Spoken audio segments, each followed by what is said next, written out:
पिछले कुछ सालों में प्रॉपर्टी में आई तेजी ने सभी का दिमाग खराब कर दिया है। हर आदमी या तो प्रॉपर्टी बेचना चाहता है या खरीदना।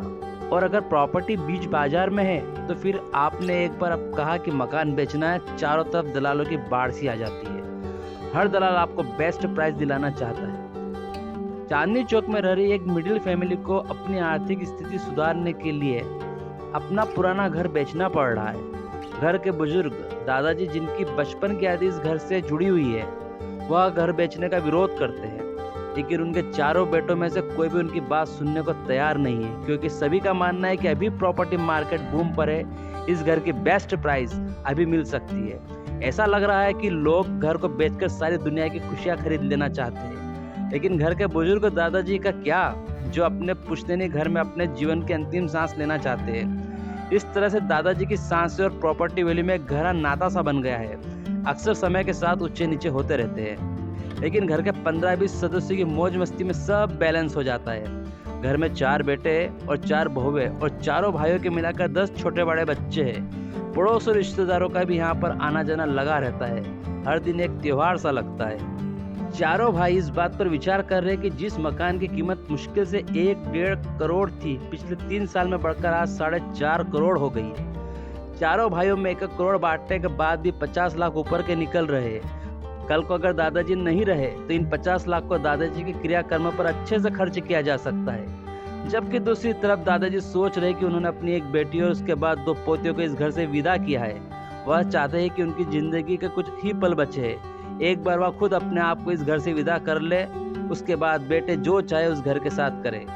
सबसे बड़ा बेटा आनंद फानन में मकान का सौदा 4.5 करोड़ रुपए में करके 50,000 रुपए एडवांस के ले लेता है, जबकि छोटा बेटा किसी काम के सिलसिले में बाहर गया होता है। जब वह वापस लौटता है तो चारों भाई में इस बात को लेकर झगड़ा शुरू हो जाता है कि सबसे बड़े भाई ने बिना किसी भाई से बात करे सौदा कैसे कर दिया, क्योंकि छोटे भाई के पास 4.25 करोड़ का कस्टमर है। घर के ज्यादातर सदस्यों का मानना है कि बड़े भाई की जुबान रखने के लिए वे लोग 25 लाख का नुकसान नहीं कर सकते, और दादाजी के क्रियाकर्म पर 50 लाख निकालना, खर्च करना बहुत ज्यादा है। छोटे भाई वाले सौदे से सभी भाइयों को 1 करोड़ रुपया मिलेगा और 15-15 लाख एक्स्ट्रा मिलेंगे, और जो 15 लाख बचेंगे उसको दादाजी के क्रियाकर्म पर अच्छे से खर्च किया जा सकता है। सभी लोग इस बात पर राजी हो जाते हैं और 50,000 दलाल को वापस लौटा देते हैं। जबकि छोटे भाई वाला दलाल उन्हें बताता है कि पार्टी अगले महीने अमेरिका से आ रही है, आप लोग प्रॉपर्टी के पेपर रेडी रखें। शुरुआत में दादाजी पेपर देने से ना नुकुर करते हैं, लेकिन सभी के दबाव में आकर अपनी पुरानी अलमारी से प्रॉपर्टी के पेपर निकाल कर दे देते हैं। प्रॉपर्टी के पेपर लेकर चारों बेटे प्रॉपर्टी दलाल से मिलने के लिए बाहर चले जाते, जबकि दादाजी पुरानी फोटो और प्रॉपर्टी के मकान के पुराने नक्शे को देखते हुए पुरानी यादों में खो जाते कि कैसे उनके पिताजी ने खून पसीना एक करके मकान बनाया था। उनके पिताजी ने उस जमाने में घर को नक्शे और वास्तु के हिसाब से बनाया था, जिस जमाने में 4 दीवारें खींचकर उस पर खप्पर डालना ही घर बनाना समझा जाता था। दादाजी उस समय मात्र 15 साल के थे। उनके पिताजी सुबह जब काम पर जाते थे तो उन्हें प्लॉट पर छोड़कर जाते थे कि सब चीजों का ध्यान रखें, और जब शाम में लौटते थे तो उनसे पूरे दिन का हिसाब लेते थे और फिर रात में बैठकर अगले दिन का सब कुछ प्लान करते थे। इस तरह से दादाजी पूरे दिन प्लॉट पर रहते थे और मकान बनाने में मदद करते थे। अब दादाजी मकान बेचने का विरोध करते तो बेटे यह कहकर उन्हें चुप कर देते हैं कि मकान तो उनके दादाजी का है, उन्होंने किया ही क्या है। लेकिन यह बात दादाजी जानते कि उन्होंने 15 साल की उम्र में ना केवल एक सुपरवाइजर का रोल निभाया था, बल्कि जब कोई मजदूर आता नहीं था तो दादाजी एक मजदूर की तरह काम भी करते थे। इस तरह दादाजी ने अपनी बहुत छोटी उम्र में मकान बनाने के लिए दिन रात एक कर दिया था।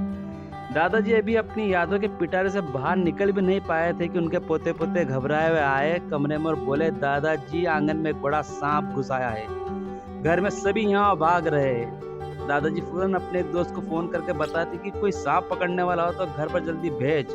एक बड़ा सांप कहीं से घर में घुस आया गया है, जिसने घर का माहौल खराब कर दिया है। चारों बेटे भी घर पर नहीं है, बाहर किसी काम के सिलसिले में गए हैं। बहुएं और बच्चे परेशान हो रहे हैं। दोस्त कहता, फिक्र नहीं करे, मैं अभी किसी सांप पकड़ने वाले को भेजता हूँ। जल्दी सांप पकड़ने वाला आ जाता और बड़ी ही आसानी से सांप पकड़ लेता है। दादाजी उससे पूछते कि किस तरह का सांप और कहाँ पाए जाते हैं। सांप पकड़ने वाले को बिल्कुल भी आइडिया नहीं होने पर वह कहता है कि उसे कुछ नहीं पता। दादाजी हंसते हुए कहते हैं कि अरे बुद्धू, तुम्हें इतना भी नहीं पता। ये सांप वहाँ पाया जाता है जहाँ पर कहीं दबा हुआ खजाना होता है। यह बात सपेरे के दिमाग में बैठ जाती है। वो सांप पकड़कर जा ही रहा होता है कि चारों भाई घबराते हुए घर पहुंचते, क्योंकि उन तक भी यह खबर पहुंच चुकी होती है कि घर में सांप निकला है। सपेरा अपने झोले में से सांप बाहर निकालकर उन्हें दिखाना चाहता है, लेकिन वे सभी डर के मारे मना कर देते और अपनी अपनी फैमिली के पास जाने लगते हैं। लेकिन दूसरे नंबर का बेटा सुरेश सपेरे से पूछ ही लेता है कि यह सांप आया किधर से। सपेरा दादाजी से मिला हुआ ज्ञान उसे चिपका देता है और कहता है कि इस तरह के सांप वहीं पाए जाते हैं जहाँ पर कोई दबा हुआ खजाना होता है। सुरेश के दिमाग में यह बात बैठ जाती है। वह यह बात अपने बड़े भाई को बताता है। बड़ा भाई बात को मजाक में लेते हुए समझाता है कि करोड़ों का मकान है, इसलिए सांप आया है। रात होने पर सभी लोग सो जाते हैं, लेकिन दूसरे दिन जब सुरेश घर का आंगन चेक करता है तो उसे सांप का बिल दिखाई देता है। वह उसे खोदना शुरू कर देता है। थोड़ी खुदाई के बाद उसे एक चांदी का सिक्का मिलता है। वह बात अपनी बीवी को जाकर बताता है, और जब पति और पत्नी जब दादाजी से इस बारे में बात करते तो दादाजी बताती कि उन्होंने ये राज इन लोगों से छिपाया, क्योंकि मकान के नीचे दबा हुआ खजाना अगर वो बता देते तो खजाने के लालच में उनका कोई पुश्तैनी घर तोड़ सकता था। जब यह बात पूरे घर में फैलती है तो सभी लोग दादाजी से नाराज होते हैं और उन्हें चिल्लाते कि उनकी गलती की वजह से मकान बिक जाता और सारा खजाना दूसरे के हाथ में चला जाता। घर के सभी छोटे बड़े लोग मिलकर आपस में फैसला करते हैं कि घर में खामोशी के साथ खुदाई की जाएगी। अगर कोई बाहर वाला पूछे कि खुदाई क्यों कर रहे हैं तो सभी का जवाब एक ही होगा कि फर्श पुराना हो गया है, सांप बिच्छू निकलते रहते हैं, इसलिए पुराना फर्श बदलकर नई टाइल्स लगवाई जा रही है। सभी बच्चों को यह बात बहुत ही खूबसूरती अंदाज में रटा दी जाती है। इस तरह से घर में खुदाई का कार्यक्रम शुरू होता है। जगह जगह गड्ढे कर दिए जाते हैं कि ठीक तभी दलाल का फोन आता है कि विदेशी कस्टमर आ रहा है एडवांस लेकर। छोटा भाई होशियारी के साथ डील को कैंसिल करते हुए कहता है कि अभी उनका प्लान नहीं है मकान बेचने का। थोड़े दिन जब खुदाई में कुछ नहीं मिलता है तो सभी लोग परेशान होने लगते हैं, जबकि दादाजी पुरानी हवेली के फाउंडेशन के नक्शे को देखकर समझने की कोशिश करते हैं कि खजाना आखिर दबा कहाँ है। काफी मेहनत और मशक्कत के बाद दादाजी को नक्शा समझ में आ जाता है कि किस तरफ से कहां से कैसे खोदना है कि वे लोग जल्द से जल्द खजाने तक पहुंच सकते हैं। दादाजी मजदूर को डायरेक्शन बताते हैं कि किधर से खोदना है। मजदूर उस डायरेक्शन में खोदना शुरू करता है और कुछ ही दिनों बाद एक और सिक्का मिलता है। इस तरह से दादाजी मजदूर को हर 2-4 दिन में गाइड करते हैं और उनके गाइडेंस की वजह से टोटल 4 चांदी के सिक्के खुदाई में निकलते हैं। खुदाई के दौरान ही चारों भाइयों की लाडली बहन का आना होता है, जो खुदाई को देखकर समझ नहीं पाती कि घर में क्या चल रहा है।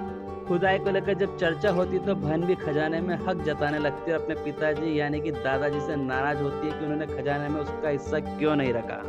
दादाजी अपने चारों लड़कों से वादा करते हैं कि खजाना मिलने पर कम से कम 10 सोने की मुद्राएं बेटी को भी दी जाए। चारों भाई दिल पर पत्थर रखकर हाँ कर देते हैं। कुछ दिन खुदाई और चलती है, लेकिन कहीं कुछ नहीं मिलता है तो चारों भाई मिलकर डिसाइड करते हैं कि किसी कंस्ट्रक्शन कंपनी से कॉन्ट्रैक्ट करते हैं कि यहाँ पर एक मॉल बनाया जाए और खुदाई का कॉन्ट्रैक्ट चारों भाई अपने पास रखेंगे। कंस्ट्रक्शन कंपनी प्रॉपर्टी की कीमत सिर्फ 1.25 करोड़ लगाती है। यह सुनकर चारों भाइयों के पैरों तले जमीन खिसक जाती है, समझ नहीं पाते कि क्या करें। एक दिन अचानक दादाजी की तबीयत बिगड़ जाती है। वे लोग उन्हें हॉस्पिटल ले जाना चाहते हैं, लेकिन दादाजी अस्पताल जाने से मना कर देते हैं कि अब वे ज्यादा दिन तक इस खजाने को और संभाल कर नहीं रख सकते, अब उनके जाने का टाइम हो गया है। इतना कहकर दादाजी शांत हो जाते हैं और पीछे छोड़ जाते एक सवाल के आखिर में खजाना कहाँ है। चारों बेटे मिलकर नक्शे को समझने की कोशिश करते हैं, जिसमें दूसरा बेटा सजेस्ट करता है कि इस नक्शे को ले जाकर किसी मिस्त्री को दिखाना चाहिए। जब वे मिस्त्री के पास पहुंचते तो मिस्त्री नक्शा देखकर उन्हें बताता है कि यह पुराने जमाने का मकान का नक्शा है और इस तरह का फाउंडेशन बनाया जाता था। महेश के पूछने पर कि नक्शे में जो चारों दिशाओं में अलग अलग 4 सिक्के रखे गए उसका क्या मतलब है, तो उस पर मिस्त्री बताता है कि चारों दिशाओं से घर पर आपदा ना आए और घर में सुख शांति बनी रहे। उसके लिए पुराने जमाने में लोग चारों कोने में इस तरह के चांदी के सिक्के रखते थे। मिस्त्री को सिक्का दिखाने पर मिस्त्री उसे करीब से देखता है, जिस पर संस्कृत में घृस्य शांति भूर्वतु लिखा होता है, जिसका मतलब होता है कि घर में सुख शांति और समृद्धि बने रहे। कहानी पुराने दौर में जाती है और हमें पता चलता है कि चारों सिक्के पंडित जी के कहने पर दादाजी ने खुद कंस्ट्रक्शन के दौरान न्यू में रखे थे, जब उनकी उम्र सिर्फ 15 साल थी। कहानी थोड़ी और आगे बढ़ती है। जब घर में सांप निकला था, सपेरे ने कहा था मालूम नहीं दादाजी कि सांप कहाँ और क्यों निकलते। तब दादाजी ने सपेरे को समझाया था कि जहाँ पर खजाना दबा होता वहाँ पर सांप निकलते, क्योंकि दादाजी को यकीन था कि कोई ना कोई बेटा बात सपेरे से पूछेगा और जब सपेरा उसे बताएगा तो वे सभी लोग खजाने के लालच में घर बेचने का आइडिया ड्रॉप कर देंगे। दादाजी की मौत के बाद चारों भाई खुदे हुए आंगन में खड़े हुए लोग जान चुके हैं घर में कोई खजाना दबा हुआ नहीं है। सभी भाई अपने अपने दलाल को बुलाकर कहते हैं कि जो इस मकान की अच्छी से अच्छी कीमत दिलवाएगा वह उसे 2% के बजाय 4% कमीशन देंगे। सभी दलाल अपने अपने कस्टमर को फ़ोन लगाने लगते हैं। एक दलाल से दूसरे और दूसरे से तीसरे दलाल के पास में फ़ोन जाता है। ठीक तभी कमरे में रखा हुआ दादाजी का फ़ोन भी बज उठता है। बेटा जाकर फ़ोन उठाता है और देखता है कि दादाजी को किसी दलाल का फ़ोन आ रहा होता है। बेटा फ़ोन पर बात करता है तो सामने से दलाल कहता है कि सोहन सेठ, चांदनी चौक वाली पार्टी तैयार है मकान बेचने के लिए। बेटे को कुछ समझ में नहीं आता, वह इतना कहकर फ़ोन रख देता है कि सोहन सेठ यानी कि पिताजी अब इस दुनिया में नहीं रहे। बेटे के फ़ोन रखते ही फ़ोन फिर बोल उठता है, क्योंकि अब किसी और दलाल का फ़ोन आ रहा होता है और वह भी यही बात कह रहा होता है कि सोहन सेठ, चांदनी चौक वाली पार्टी तैयार है मकान बेचने के लिए, आप पैसा रेडी कर लें। इस तरह से फ़ोन चारों भाइयों में घूमने लगता है और थोड़ी थोड़ी देर में किसी न किसी प्रॉपर्टी दलाल का फ़ोन आ रहा होता है। थोड़ी देर में फ़ोन आने का सिलसिला थमता है और सभी आए हुए दलाल एक साथ कहते हैं मकान खरीदने वाली पार्टी अब इस दुनिया में नहीं रही।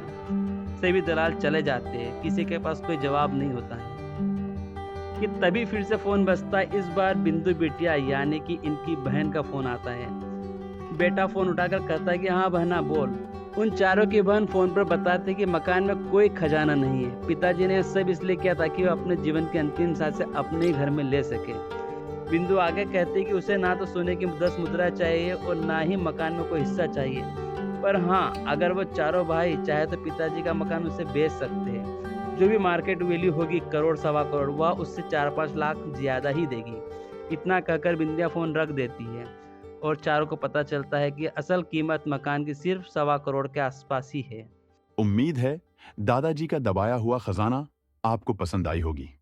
अगली कहानी गुलाब एक जंग मोहब्बत की देखने के लिए अभी ऑक फिल्म्स को सब्सक्राइब करें।